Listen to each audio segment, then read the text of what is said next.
This podcast is brought to you by AC Americas, a distributor of lighting, audio, and video solutions. ACAmericas.net. From sold-out stadiums to intimate live performance venues, sound engineers agree on one thing for the best digital mixing consoles for live sound. The only name that matters is Digico. As the recognized worldwide standard for live audio mixing, Digico consoles are renowned for their industry-leading sound quality and ease of use. Whether your application is in a church, broadcast, theater, corporate, sports, or installed sound, Digico offers compact and affordable products. From the S21 all the way up to the pioneering power of the Quantum 852, Digico delivers the workflow, the feature set, and the absolute reliability that the world's biggest tours and programs have come to rely upon. If you're looking for a sound console, look to Digico for your answer. For more information on Digico, go to digico.biz. That's digico.biz. Earthworks Audio is a proud sponsor of the Tech Arts Podcast. From front of house to center stage for over 25 years, Earthworks microphones have sculpted the sounds of your favorite concerts, venues, and performances. Capturing emotion with sound. Earthworksaudio.com.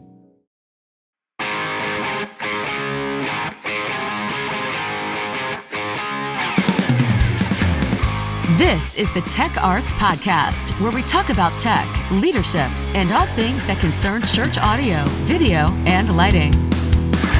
Welcome to the Tech Arts Podcast and the Earthworks Audio Studios. My name is DL. So glad to have you joining us today. Today on the Tech Arts Podcast, we're talking about networking. In this show, we are going to explore how we can make it easy, why it's important, and understand better ways to make it happen. We would like to thank our sponsor, Luminex, for helping make this show possible. Joining us from Luminex is their brand manager, Anthony. Hey, Anthony. Hey, David. How you doing today? Also joining us to help bring some practical applications to networking is Greg Persinger from Vivid Illumination. Vivid Illumination is a lighting design and consulting firm that is dedicated to helping people improve the quality of their presentations through better lighting designs. Greg's 34 years of experience includes Carmen. Hey, I know that guy. I went to his concerts when I was growing up. That's so cool. He has also worked with Duran Duran, Reba McEntire, and more. Oh, he has extensive experience in live and broadcast TV applications. Greg, welcome to the Tech Arts Podcast. Hey, thank you, David. Well, these guys, they know a lot.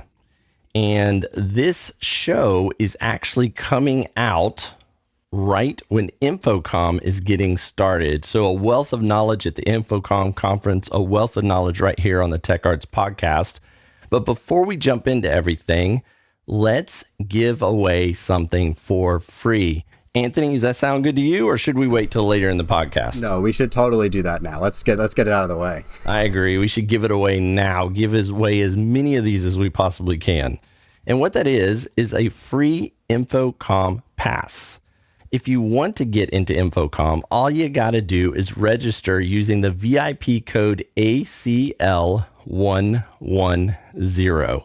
So go to the Infocomm website, plug in that code ACL110, and that'll get you onto the show floors. Again, that code ACL110. Now, Anthony, let's talk about the education sessions. What are you guys offering at Infocomm? Yeah, so at Infocomm, we're going to have our big booth where we're actually going to have a full AVL system installed on the floor. So we'll have everything from audio all the way through lighting and video all actively working together on a network on the show floor. And so a part of that is we're going to be doing some live demos. So every hour or so, we're going to do some little quick 15-minute introductions into the software behind Luminex, and then even some of the knowledge base. So we're actually going to have the CEO and founder of Luminex on the floor with us. And twice per day, he's going to be talking about some of that history behind Luminex and really what makes Luminex so incredibly special in our inventory and inside of our industry as a whole. So very excited for those. If you guys enter in with that VIP code, you guys will actually get a link sent to your email that will actually just allow you to register for any of those events. When you register for those, you actually get entered to win a free network switch out of Infocomm as well. So it's not just a code, you also get entered for a free network switch when you attend one of our little demos. So it's going to be a really great time. I'm excited about it. Anthony, that's great. I hope everyone who's listening and watching registers for Infocomm and attends those training sessions. So Greg, let's kick this off by starting out with AV versus IT. How does AV networking differ from the traditional IT networking, and what are some common misconceptions that AV techs have about networking? Yeah, David, that's a really great question. So I'd start off by kind of telling a little bit of a story.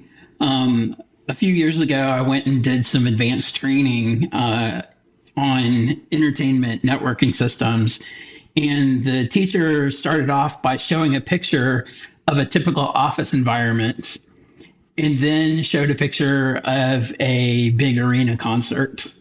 And then the question was asked, so what's the difference between, the office environment and the arena concert?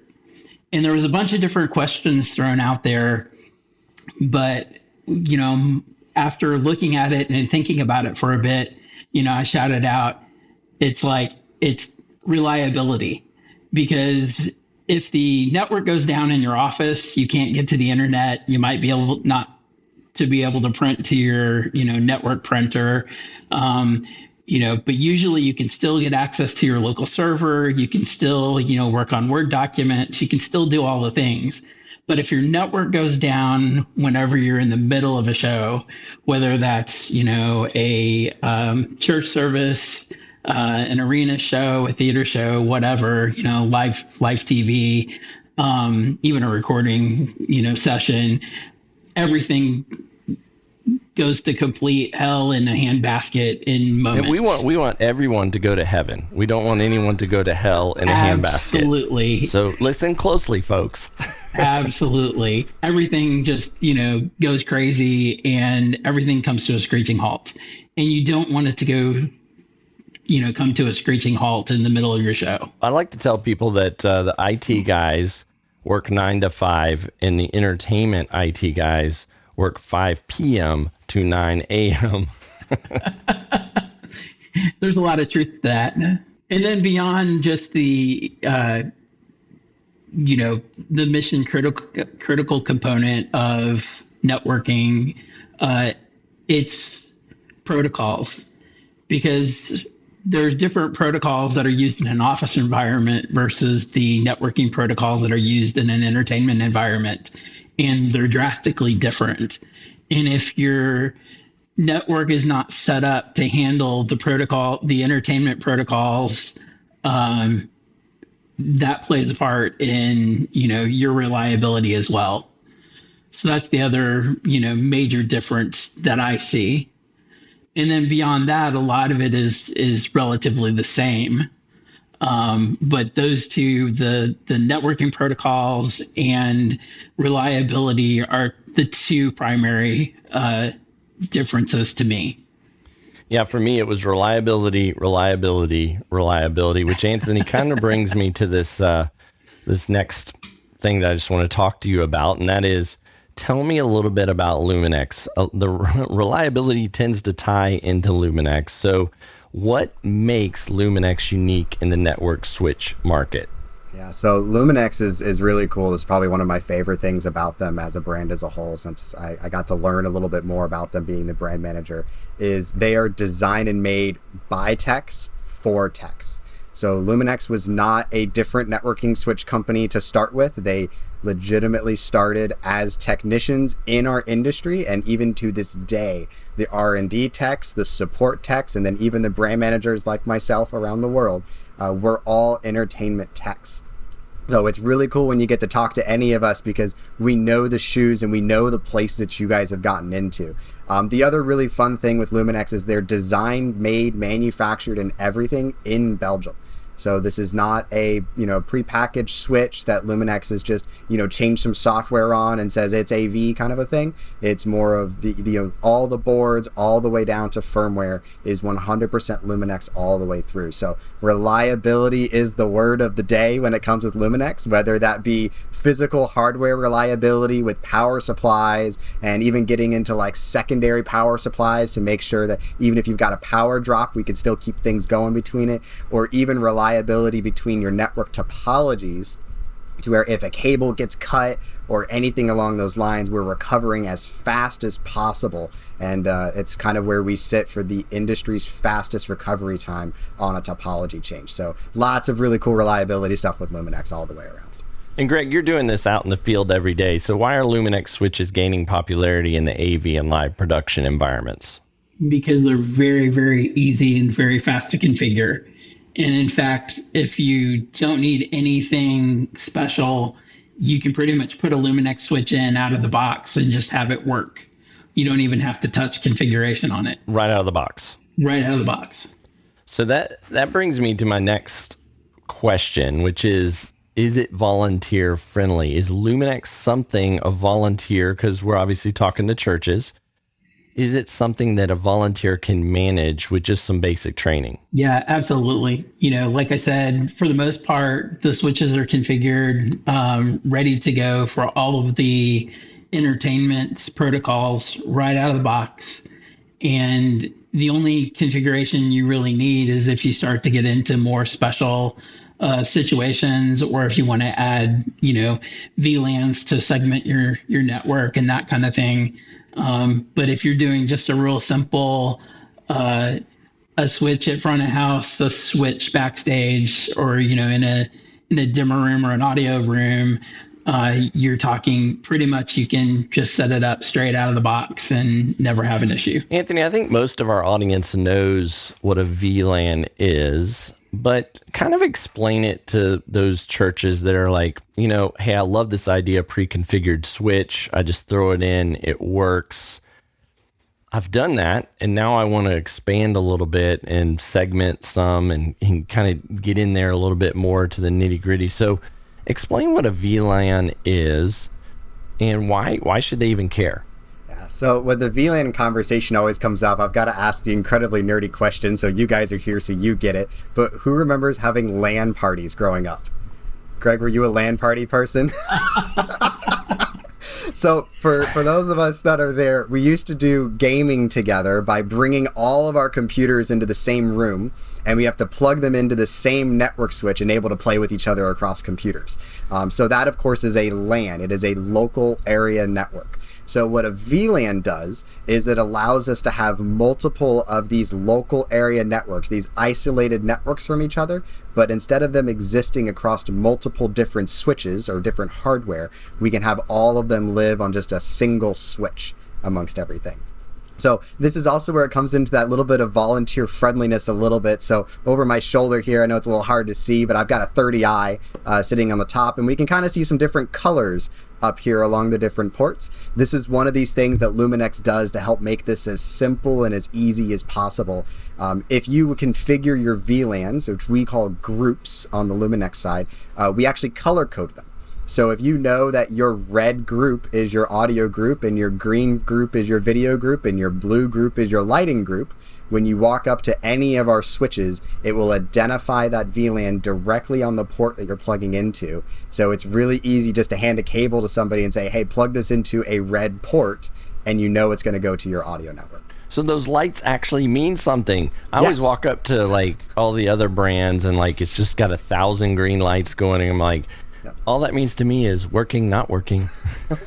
We have the working and not working lights too, but this is definitely something that's very particular to Luminex. There's been a lot of conversations around Luminex of like, hey, do we try to like maybe remove these or something like that? And, at least from the North American side where I sit with AC, the response has always been, do not get rid of the colors.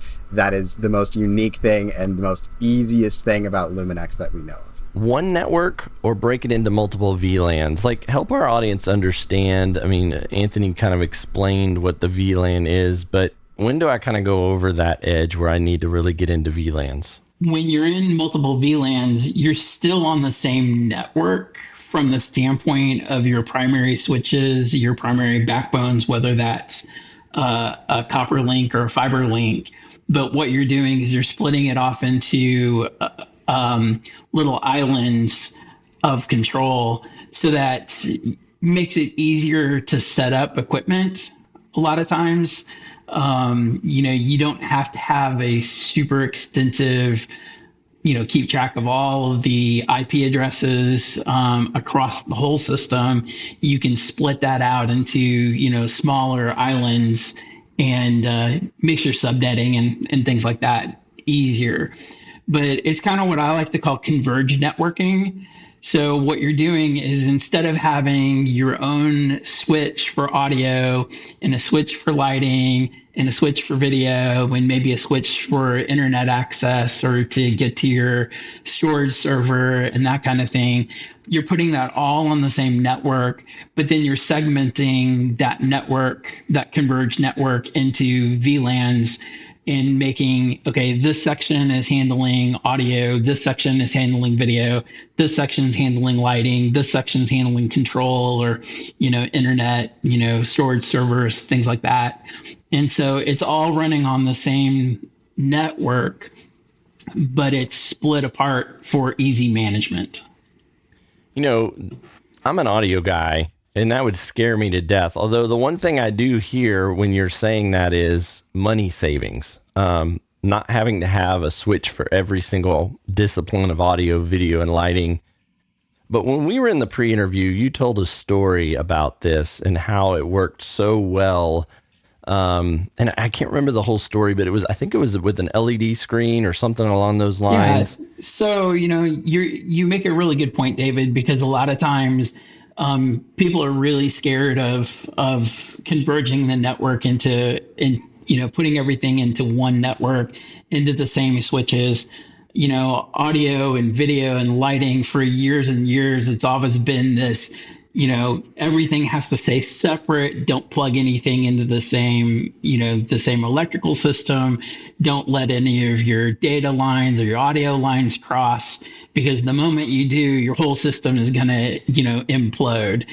And now in the world of digital audio, digital lighting control, digital video, all that is going away more and more. It's like you can safely be on the same electrical service, you can be on the same network, because all of the things that used to cause us problems are, pretty much going away. Once you get into the digital realm. So the story that you're alluding to is, I was doing a large show for basically it was Chick-fil-A, doing a corporate show for them. And we had a fairly large installation, but the lighting guys were driving the media server for a big LED wall. They were doing all of the background graphics and stuff like that for the LED wall. And they ended up having to put the media server behind the LED wall just to make it, all of the video sends be much more efficient. And they were going to send ArtNet to the media server. Well, when they got down to the end of it, they were out of cable because of having to ship things around, and they were trying to figure out how they were going to get a network feed back to this media server. And I overheard them. And I was actually, so as well as doing lighting, I'm also one of the largest stocking rental dealers of Gringo Digital Intercom in the country, which is the same intercom system that the NFL uses for all of their games. And it's completely network based. So, I use networking extensively whenever I go do an intercom package. And I overheard these guys, and I said, hey, do you have another output, network output port on your console? And they're like, yeah, we have an empty port. We just don't have the cable to get there. And I said, great, give me here's the cable, plug it into your port. And I created a VLAN that went from my switch in the control room out to the switch that I had behind the on stage. And I told him, I said, hey, radio your guy on stage and tell him to plug into the blue port, because blue's lighting. And he went and he plugged into the blue port, and instantly they had control of the LED wall and via the media server. And they were shocked. They're like, what did you do? And I said, well, I have a network, completely running around the whole building that I've built out for, the intercom system. And I just threw your feed on there, made a VLAN. So, you're basically isolated from everything else, and it just passes data from here to there, just like you're on a single cable. And they were kind of shocked because they're just not used to doing that. They're not used to jumping on other networks. They're used to running, right out of their switch directly to, a dimmer rack or, DMX nodes and that kind of thing. So, but it made it really fast and easy because I already had the network set up. And then as time went on, we started adding other things to the network as well. We started putting producers, computers on the network that were tied into a hard line, internet connection. So it sped it up. So they weren't having to fight the slow Wi-Fi in the building.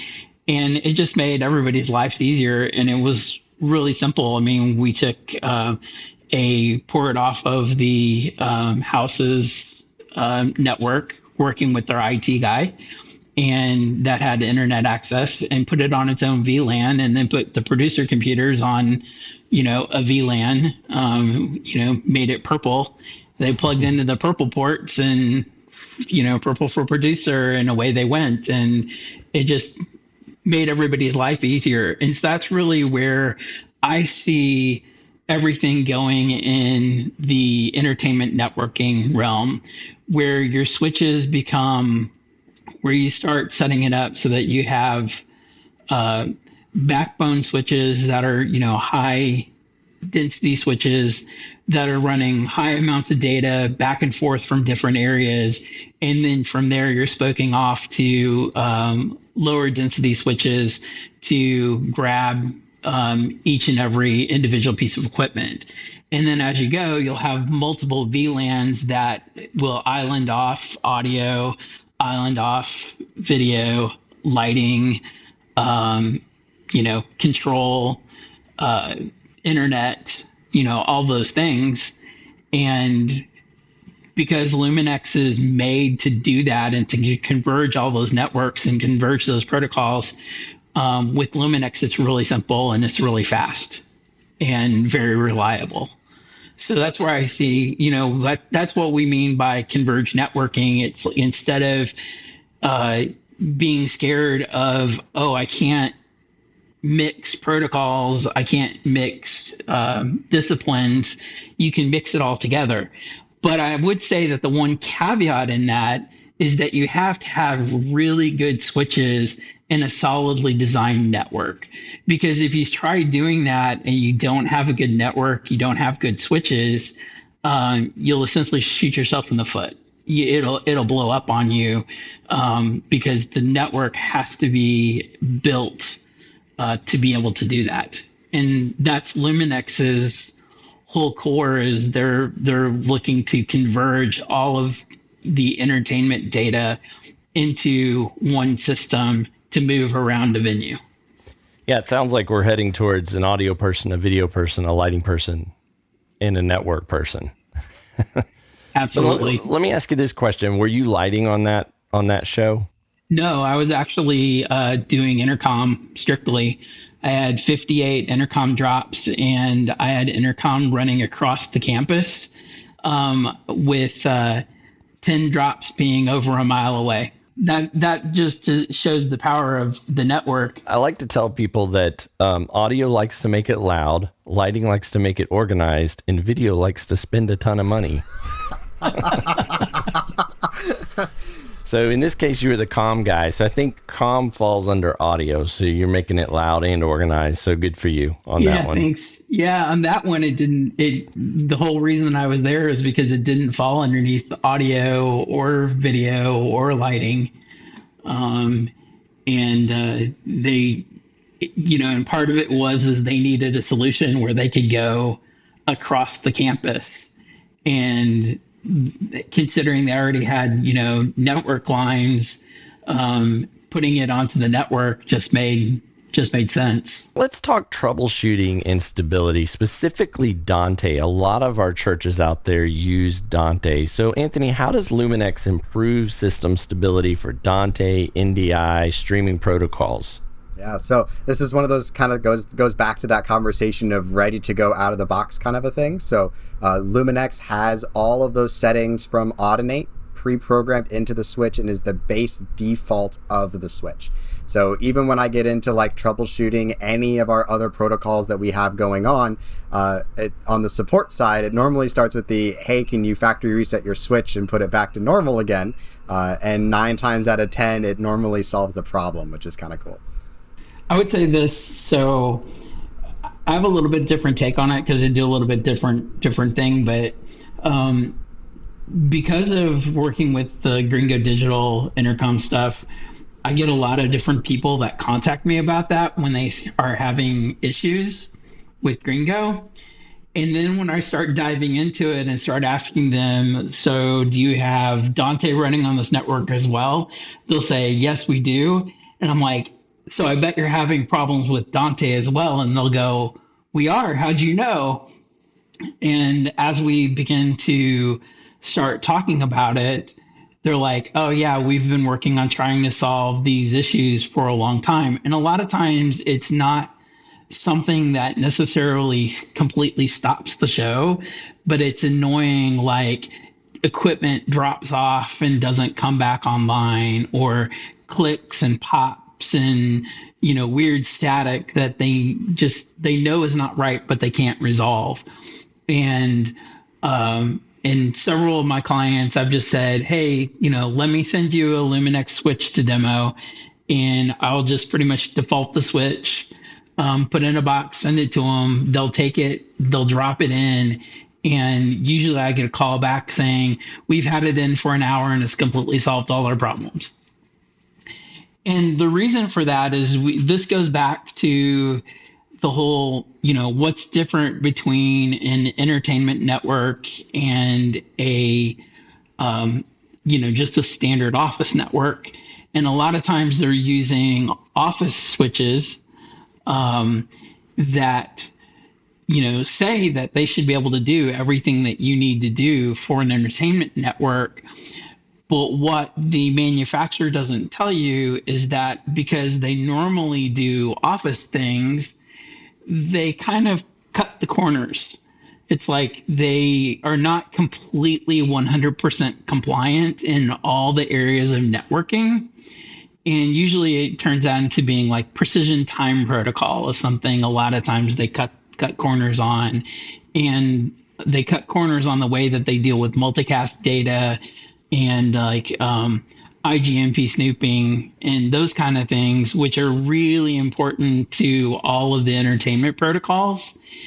And whenever you're using a switch that cuts those corners, you're guaranteed that you're going to have issues.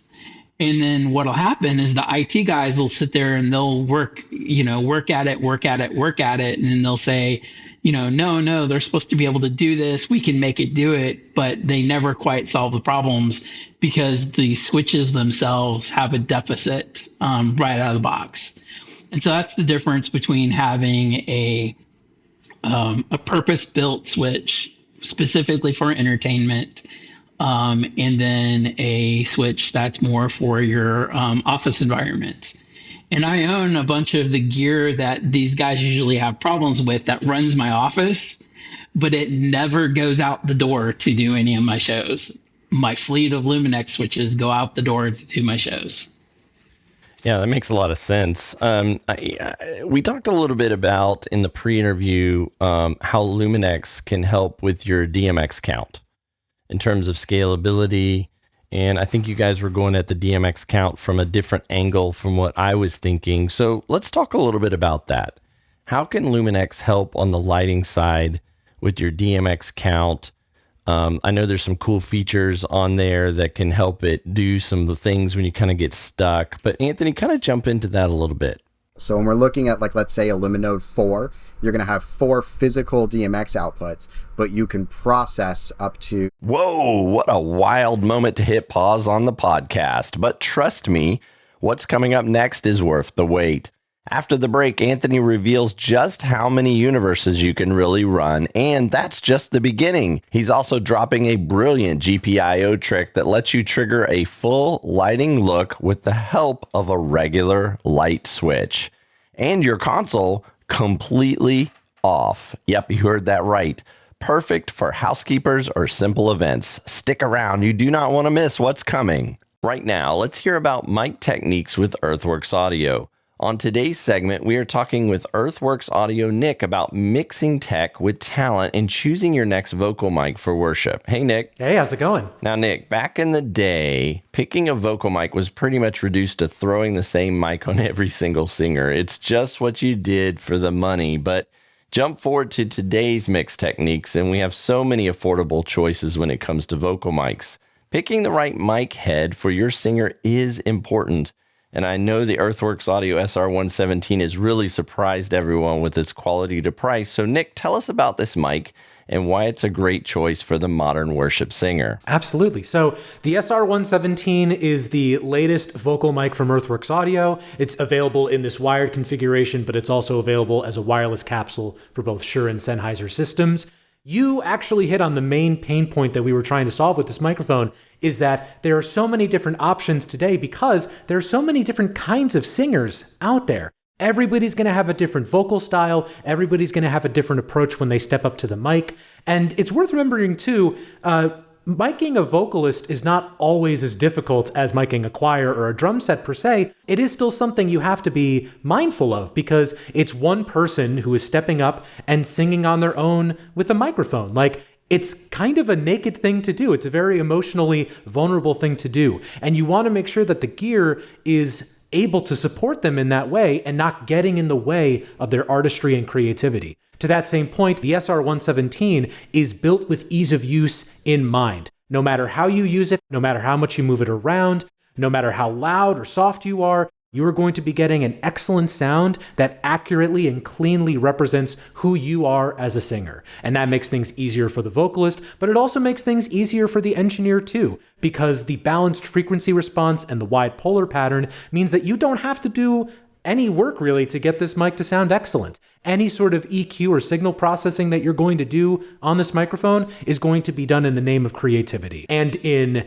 enhancing the vocalist who is using it. And that balanced frequency response also means that you can give this to any vocalist of any genre or of any, singing style, and they're going to sound excellent on it. The idea here is removing those barriers of, fine-tuning gear or fine-tuning signal processing and just giving people a really tremendous vocal microphone that they can just get up on stage with and sing to their heart's content. Well, one thing I hear a lot when it comes to the Earthworks SR117 is, I can't afford that. And I hear it from people who haven't gone and looked at the price. You've got to go look at the price for the SR117. It's an amazing price point. It's very affordable for the quality that you get. Matter of fact, I'm on an Earthworks microphone right now. I'm on the Ethos, and the plosive protection for the SR117, I've got to have a spit filter here, a windscreen to get rid of the plosives. The SR117 is great with plosive protection and has a lot of gain before feedback. So Nick, tell us, why is that gain before feedback important? When you're mixing live sound, you want it to be loud. You want it to be there for the audience. You want the sound to be present.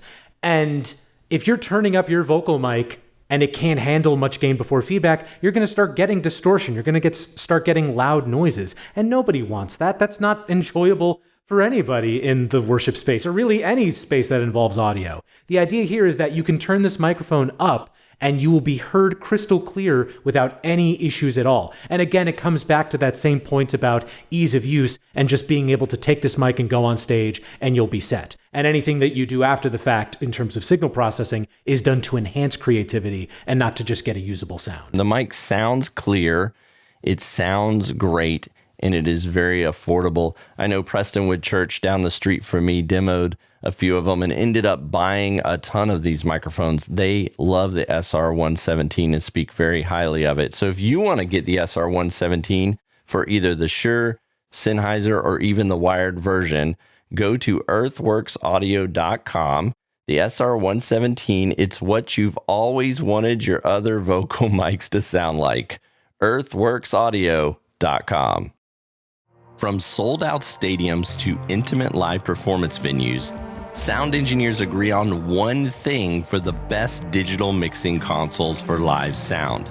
The only name that matters is Digico. As the recognized worldwide standard for live audio mixing, Digico consoles are renowned for their industry-leading sound quality and ease of use. Whether your application is in a church, broadcast, theater, corporate, sports, or installed sound, Digico offers compact and affordable products. From the S21 all the way up to the pioneering power of the Quantum 852, Digico delivers the workflow, the feature set, and the absolute reliability that the world's biggest tours and programs have come to rely upon. If you're looking for a sound console, look to Digico for your answer. For more information on Digico, go to digico.biz. That's digico.biz. Right now, let's hear from Paragon 360 and the Paragon Angle.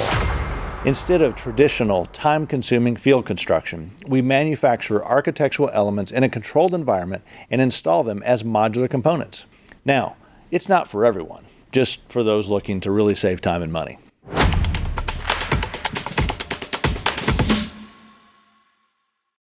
Hi, I'm Donnie Bronner, owner and CEO at Paragon 360. Welcome to the Paragon Angle. Today, we're going to talk about how Paragon's renovation model could greatly impact those looking to renovate in the future.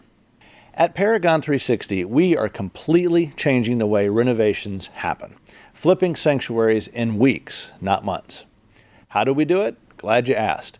We prefabricate custom staging, scenic, and architectural elements in our shop, then transport them and install them in days, not months, depending on the project size, obviously. Take this 150-seat church in Kansas. Now, watch this. We transformed it in just 7 days for under $150,000.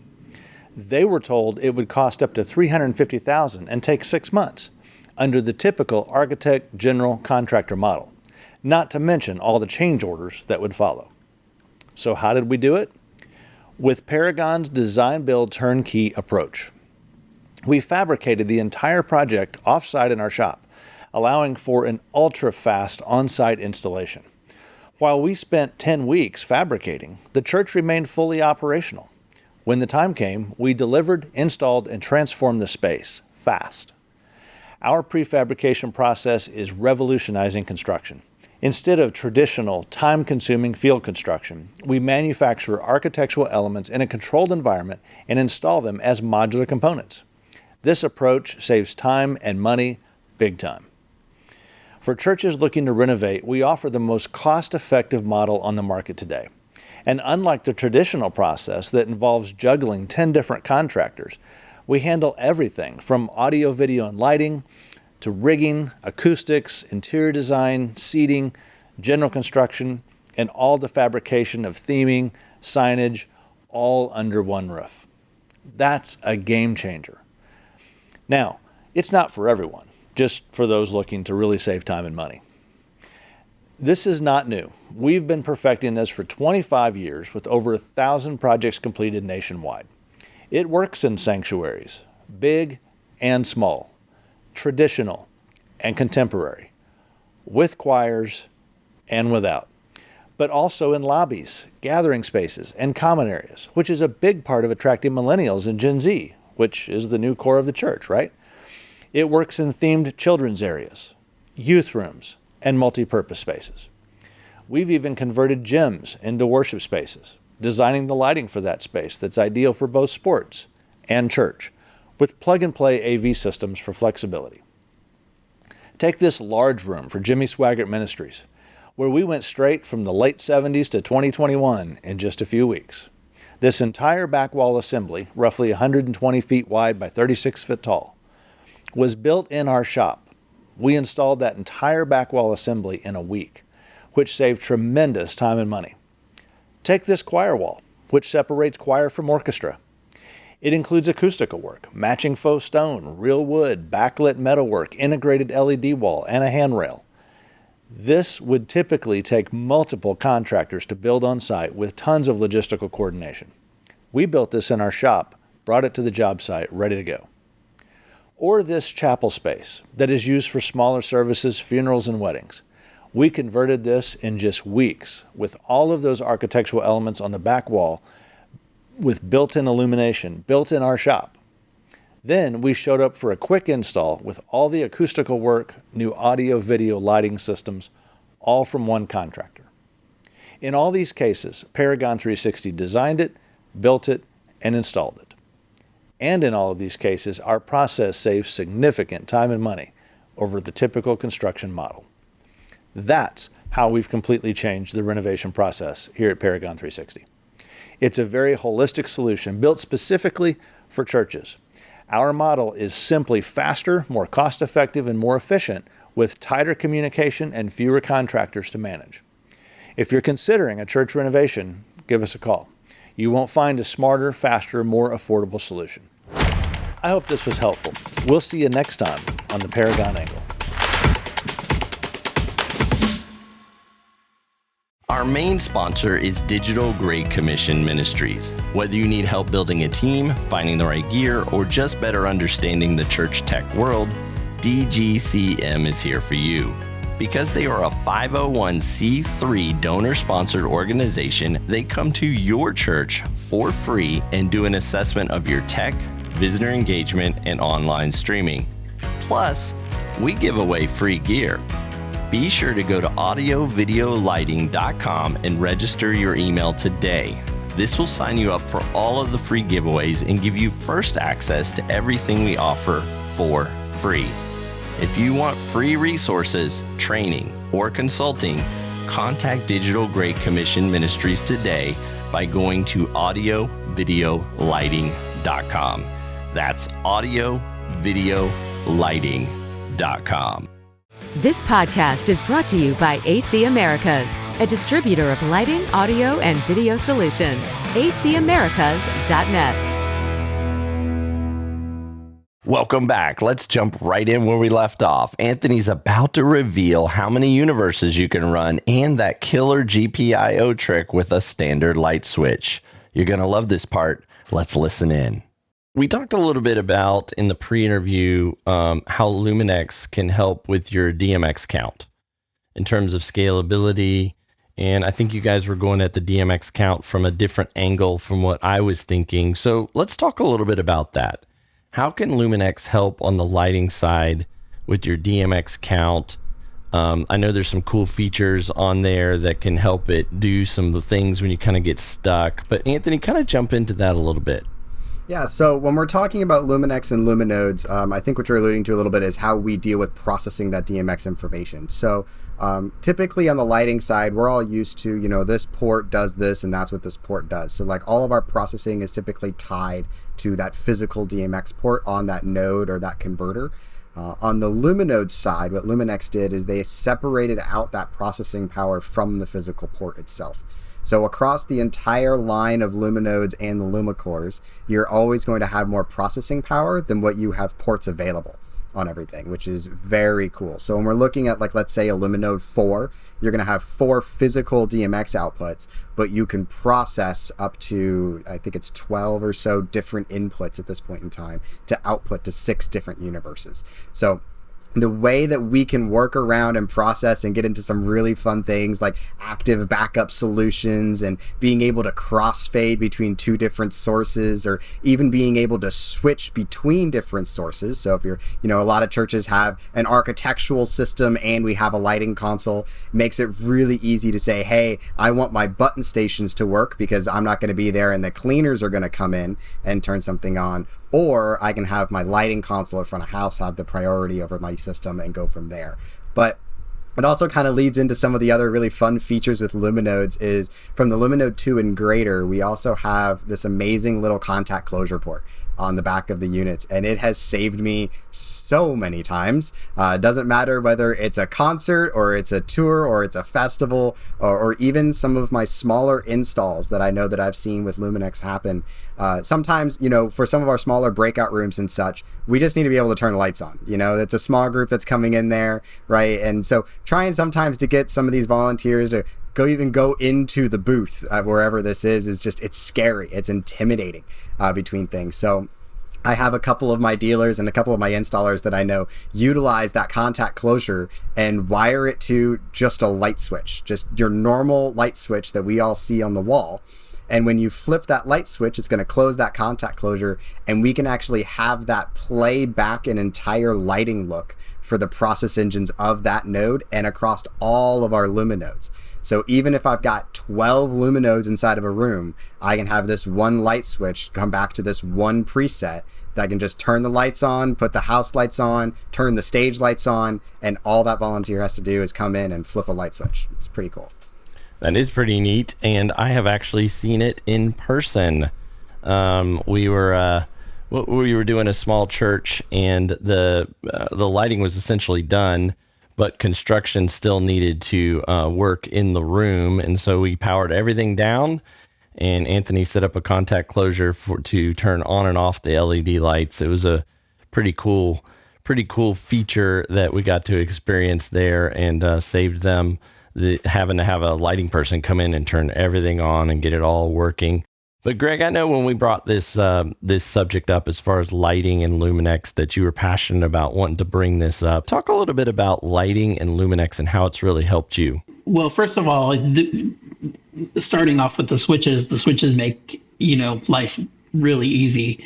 I've got several installs where I've got one in San Francisco, California, where I've got 6 Luminex switches that are all on a fiber backbone, and all of those are connected to about 60 4-port network nodes. And what that does is that gives me an incredible full building control. Every node can be, with the 4 outputs. Each output can be any lighting DMX universe that I want it to be.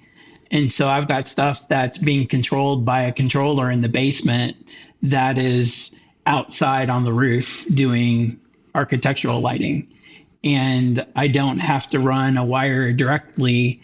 It's just all on the network. And I have a switch sitting in the catwalk level, and with some nodes, and then I've got DMX that runs outside to those fixtures. So what it does is it allows me to easily transport data wherever I need to get the data, and be able to assign those outputs as needed, regardless of where my controllers are actually physically sitting in the building.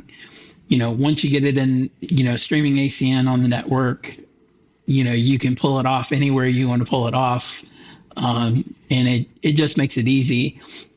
And then in addition to that, the failover features that are in the Luminex switches are pretty phenomenal as well. So, every once in a while I get a call saying, hey, we've lost some control over here, but everything else in the building is working. And I'm like, oh, it sounds like, either a cable's been disconnected or it's been cut, and then we can look up the path and, figure out, okay, did somebody do something, bad, what, did they cut a cable, what actually happened?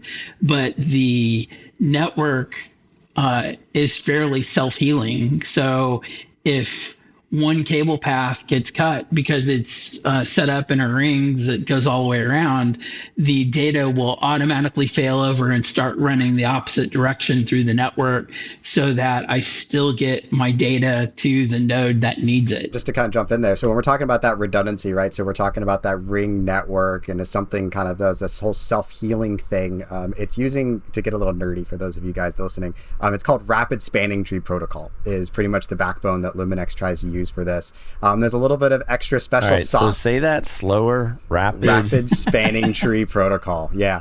Rapid spanning tree protocol. You know I'm old, right, Anthony? So you gotta say it nice and slow for me, so I can, not only catch that it is geeky and nerdy, but that it actually means something. But the problem is with Luminex, it's not slow, it's fast. It's fast. So when we're talking about rapid. That fast and that speed, so that self-healing part of it, we're talking about 40 milliseconds of max fallover time. So to kind of put that in terms that all of us can actually understand, that is a sneeze of audio, that is a blink of video, and with lighting, you cannot tell. And the reason why with lighting you cannot tell is just because normal refresh rate of a DMX packet is slower than 40 milliseconds, or it's slower than 40 milliseconds. So we will recover before we even touch a single frame of lighting data on a network all the way through, which is really cool. And then also, as Greg was kind of talking about, one of the really great things with Luminex is they make great hardware. I definitely love talking about the Luminex software just a little bit more. So when Greg gets into those support calls and he's saying, hey, we need to find out where these things are plugged in and all this kind of stuff, Luminex actually has a free piece of monitoring software called RNAO. And it's the little history behind that. It's arachnid. So it's actually a little bit of a Greek thing. They had an office naming party thing. It was very interesting. RNAO1, apparently. This is where it came down to. So that's why it has a little spider. So how do you spell that? ARANEO. Oh gosh, you're quizzing me. Hey, you're the Luminex guy. Did you get that right? Yeah, I'm like, I gotta look at the icon on my own desktop. ARANEO. Yeah, RNAO. I'm glad you're talking about software, Anthony, because a lot of the things you guys have been saying, like, Greg, when he told the story about Chick-fil-A, just boom, plug in, it's blue, it's red. All of that stuff has to be controlled by something. So, I mean, talk about the software a little bit. So typically when we're looking at switch management and we're looking at that the configurability of a switch, we're all used to going directly to the switch. So whether that's us, typing that IP address in on a web UI, or even going up to like an LCD and a jog wheel to kind of configure it, we're all kind of used to doing that. The problems that we kind of see when we get into that and what we've all kind of experienced is we're all humans, and so sometimes we fat finger something, sometimes we type a dot instead of a zero or something along those lines, and we get into this interesting situation of networks not being consistent across those network switches. And so this is kind of where Luminex with RNAO really hits home more than anything, because where RNAO exists is global network. So when we make a change in RNAO, it doesn't just make it in the software, it makes it on every single switch on your network. Doesn't matter whether that's 2 switches or 2,000 switches. If you change the name of group 1 to Dante, it will change it to all 2,000 of those switches at the same time. And then with RNAO as well, and my favorite feature thus far is a feature that's called Health Check.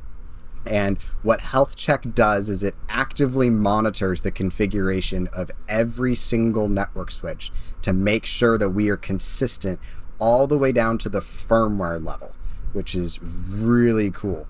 And then when it does find a problem, it doesn't just tell you what the problem is, it will actually bring you to exactly where you need to go to fix the problem all the way through. And it's just a couple of mice clicks and you can refix your entire network really quick. So I really love their software. Amazing hardware. I'm definitely in the Luminex game for the software.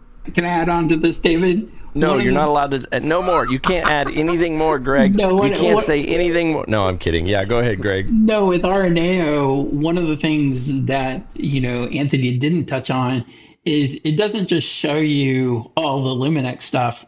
it shows you what's connected to all of the Luminex.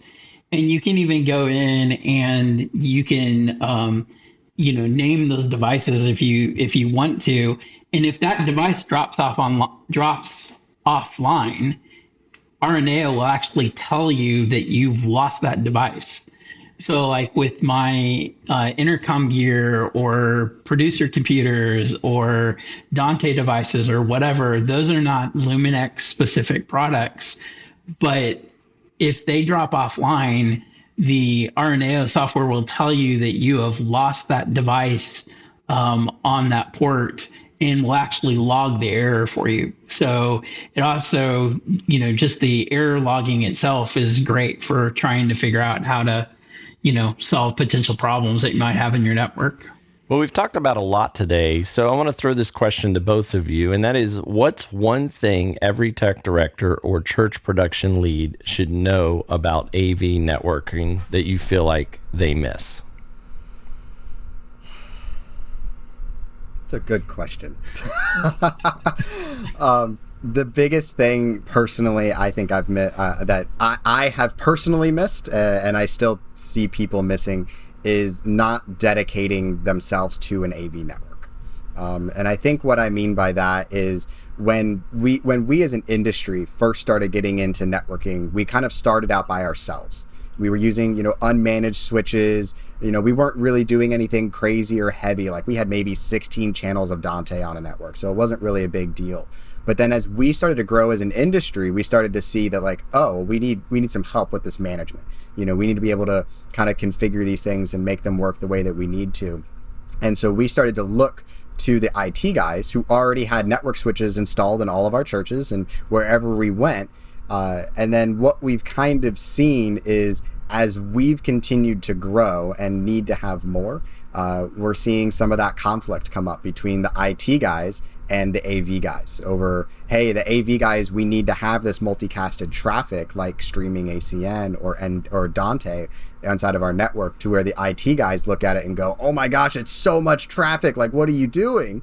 And so it's kind of came into this little bit of a struggle that I think we've all kind of felt no matter where we sit in the industry. And so I'm starting to see the trend coming back to the AV guys owning their own networks again.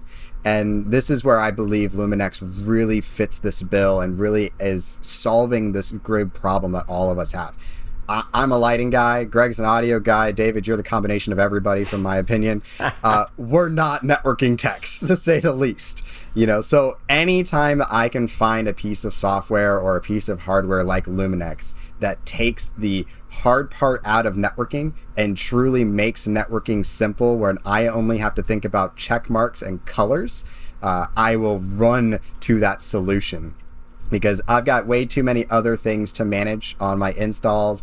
I've got way too many worship sets to deal with, or the next big production or night of worship that we're going to go to, than for me to have to worry about sending an email to IT saying, hey, I really need this port to be this VLAN, and then I show up 2 weeks later and it's still not done. It's a lot easier for me to do it. So my personal opinion, AV guys starting to own their own networks. That would be my thing. Yeah. What's your opinion, Greg? That's a really tough one for me. Like, I've made a lot of people mad, because they'll say, well, we spent $150,000 on a PA. And then I'm like, yeah. And then you went and spent $200 on a switch. That's the heart of your whole network. That isn't compliant with the protocols that you're running. So I think the biggest thing is that you have to make sure that your switches in your network are up to snuff. That, and then, and that's like a large, PA system, a large system. But even in smaller systems, I think the biggest thing is to learn how to do IP addressing correctly. What an IP address is and what a subnet is, and how they all have to everything has to be in the same range, because that's the biggest thing that I see is, like I went into a 20,000 seat amphitheater that had luminodes in it, and went in there to fix problems that we're having. And there were 4 pieces of equipment that were all IP addressed with the same IP address. And the whole reason that it wasn't working was because there were just, network conflicts. And, once I got the network conflicts taken care of, then, everything started to work again. And then the next thing I found in that was actual physical issues where, the cable wasn't done correctly. So, it's,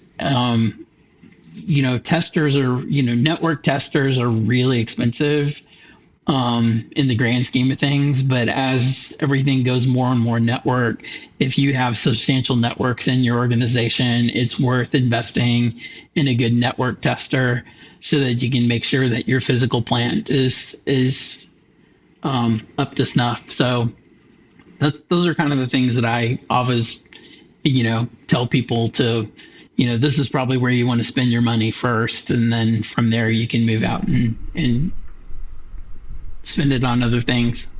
Well, Greg, let me ask you this. A lot of churches that are listening, they have one person that has to do it all. Sometimes that's the pastor, it's 500 person church, very, very small church, one person, the pastor's got to figure it all out. So he's not an IT expert. Like, what piece of advice would you give to him or to her who's in that situation where they're like, hey, we got to do an upgrade. I get it. I've listened to the podcast. This is important.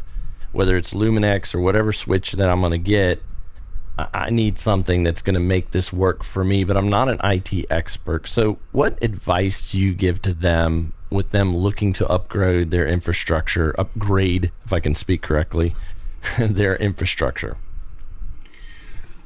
Wow, that's a great question. Yeah, I'm not here to ask bad questions, Greg. Yeah, I know. I've noticed that. Kind of put me on the spot there. That's hard. I mean, I'm fortunate that I get to work with some really great clients that get it and understand it and are willing to spend the money. But I think if you look across the board, and I'm going to state this about, most production equipment, the more money that you spend on the equipment, usually the simpler the user interface is and the more reliable it is that it works. And so the biggest pushback that I get with Luminex is the cost. But you pay the piper one way or the other. You either spend the money on the front end and you get something that's very easy to configure, is very reliable, works really well, or you get something that you can make work, but you have to know how to make it work. You have to know how to get under the hood and configure it, because that's, typically network switches, you use other brand switches, and you really have to dig under the hood to get the settings set correctly to make the switch do what you want it to do. So, and then if you don't know how to do that, then you're going to constantly be frustrated because what you have is not going to work for you and work for you well. And so in all of that, I try to tell people you have to get beyond strictly what the cost of something is, because there's more cost than just the monetary cost. There's the time cost, there's the frustration cost, there's the failure cost. And, those are the costs that you don't really want to pay, especially the failure cost. That's a big one. And so I always, tell people, it's like, look, there's more to it than just how much money you're going to pay for something. There's how well is it going to work for you? How consistent and reliable is it going to be compared to something that's less expensive, that if you spend long enough beating on it, you can make it work. But you're always wondering, okay, is it going to fail on, Sunday morning, for instance, or if something glitches, will my team or myself be able to put it back together again fast enough to, make it work? And that goes back to, you might have all of your VLANs set up, you might have everything cooking along and working. And let's say worst case scenario, you do have something happen with a Luminex switch. It needs to be reset or whatever. if you reset it back to default factory, everything is still going to continue to work. You might not have all your fancy setups. It might not be exactly the way you want it, but it just keeps on working. Yeah, what I hear you saying is, when you spend a little tiny amount of money on something, you typically get less service, you get less support, you get less of the company backing. And so what I hear you saying is, hey, if you're a church of one and you've got to do this all on your own, you need to almost hire a team to do it with you. So take the time to look at the different products. But if you go in the Luminex route, you're going to get the service, you're going to get the support, you're going to get the simplicity. You may spend a little less on a different switch, but then they force you to call them and spend, $100 an hour to get it fixed every now and then. When you can go with Luminex and they're going to have the simplicity of something that you can pull up the GUI interface. I've seen it. It's easy. You can pull it up and fix it on your own. And so what I hear you saying is sometimes you need to invest in that so that you have less manpower hours having to figure it out when you're show critical. And so, Anthony, if someone wants to get in touch with Luminex and kind of understand the products a little bit more, how do they go about doing that? Yeah, so best way, and then this kind of goes into what Greg was saying as well, best way is to actually just hit our website. So it's going to be aclighting.com. It's going to be the best way to get a hold of us for everything. We've got a scheduled demo there. And then if you do need tech support 24/7, my email is there and my cell phone number is there on the website. And I have taken calls at 2 a.m. You might not find me the happiest person in the world, but I have answered the call at 2 a.m. It happens.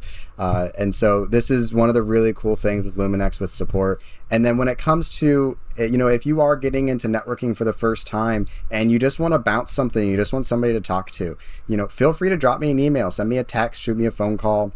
Come by the booth at Infocomm or any of the trade shows that you might think we're going to be at. We're at all of the majors for the most part. Come by and say hi. We love talking with everybody. I know the Luminex support techs love helping everybody throughout the whole process. And Luminex has really went the extra mile to make sure that the support system for you guys is top notch and is always there when you need it. And it's not going to be somebody that when you say, hey, I'm using a Dante system, and they reply, what's Dante? You're going to get somebody who's actually an audio tech. You're going to get somebody who's actually a lighting tech. And we know the situations and the places that you're in. If you call us and you say, hey, I got doors in 10 minutes and I need this to work, we're going to help you get it working within those 10 minutes so you can get those doors open. So we really are here for you. It is my favorite thing about Luminex as a whole, which is their support program. So aclighting.com is going to be the best place to go for everything. Yeah, and that's a true story. I've actually been on the phone with a network provider or a switch provider who said, what's Dante? I thought, man, this is going to be a long day. But yeah, they're always there, aclighting.com. I really encourage everybody listening to go there, copy Anthony's cell phone number and call him at 2 a.m. every day for the next week. That's your goal, okay? And you guys can text me, which I'm not going to give out my cell phone number, but you can send me an email and say that you've done that. But yeah, that's pretty funny about them saying what's Dante, because even though I'm a lighting guy, because I am a Luminex dealer and deal with people that are purchasing switches, specifically for Dante as well. I'm actually Dante level 3 certified. I have a level 2 and a level 3 certification. I don't actually have a level 1 certification, so don't ask me any basic questions, but you just skipped right past level 1. Yeah, that's the way it worked out. Well, I think it's really cool, Anthony, the Infocomm pitch too. So everybody remember that VIP code ACL110. If you don't know what Infocomm is, you should go check it out. It's a very cool conference. It's in Orlando, Florida. Pretty easy city to get to. Everybody in the world goes there. It's called Disney. That's why they go there. But in this case, you'll be going for a trade show. So again, that code is ACL110. Greg, if people want to get in touch with you, how do they go about doing that with your company? The best way is just to send me an email, which is Greg, Greg, at vividillumination.com. So Greg at vividillumination.com, or you can hit my website as well, vividillumination.com, or you can Google Greg Persinger and you'll find me. You'll find 25 Gregs at Google Greg Persinger. No, I actually own the domain name gregpersinger.com. So you're the only Greg Persinger in the whole world? No. Well, that's what I was saying. They should Google you and just look at how many different Gregs there are in the whole entire world. There are not very many. Persinger is a fairly rare name. It is a unique name. Yeah, it is a unique name. Currently, I live in Jefferson City, Missouri. I grew up here, and I spent 26 years in Nashville on the Nashville production scene. And then right before COVID, I moved back to Missouri to be close to family.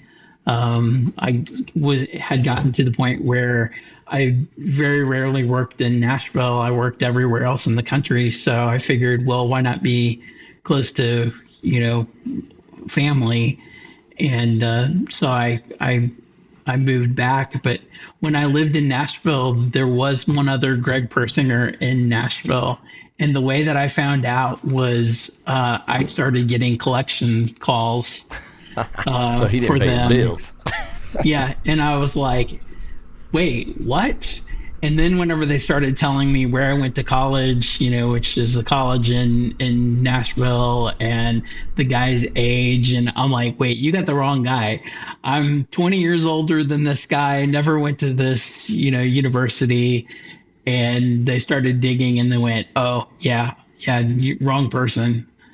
So that's how I found out that there is another Greg Persinger in the world. For a second there, I thought you were going to give out your home address and we were going to have Anthony's personal cell phone that people are going to call at 2 a.m.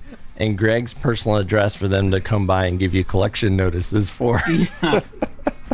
No. So anyway, Greg, vividillumination.com. That's the name of your website? That's correct. So go there, find out about Greg. You can also email him at greg@vividillumination.com. Anthony, Greg, thanks for coming on and talking to us about networking. You really helped me understand it better. I know you helped our audience as well. Thanks, guys. Thank you, David. Yeah, David, thanks a lot. It was a lot of fun. Well, that wraps things up for today's episode. I can't wait to talk to you on the next Tech Arts podcast. Until then, I'm David Leuschner signing off by wishing you a great day and praying God blesses every moment of your week. See you soon. You have been listening to the Tech Arts Podcast, presented by Digital Great Commission Ministries. DGCM is a 501c3 nonprofit that was started to help churches with all things technical. Whether you need help building a team, finding the right gear, or just a better understanding of the church tech world, DGCM is here for you. Find out more about our free on-site visits, reports, and consulting by going to audiovideolighting.com. Digital Great Commission Ministries will help you run your church service like a pro. Find out more at audiovideolighting.com.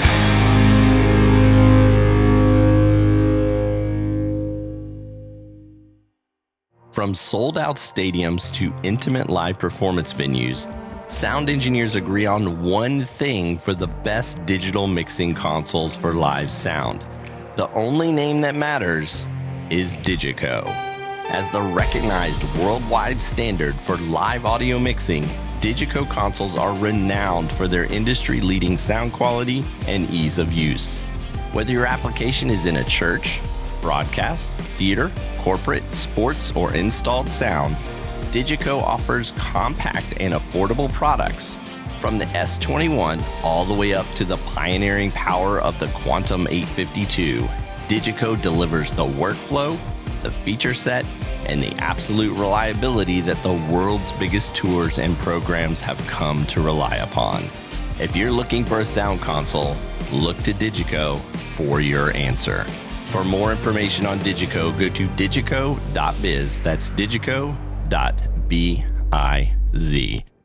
This podcast is brought to you by AC Americas, a distributor of lighting, audio, and video solutions. acamericas.net. From front of house to center stage, for over 25 years, Earthworks microphones have sculpted the sounds of your favorite concerts, venues, and performances. Earthworks Audio is a sponsor of the Tech Arts Podcast. We are so happy to have them on board and excited to promote the new Earthworks SR117 vocal mic and capsules. To find out more about Earthworks Audio or to get your hands on this mic, go to earthworksaudio.com. That's earthworksaudio.com. Capturing emotion with sound. earthworksaudio.com.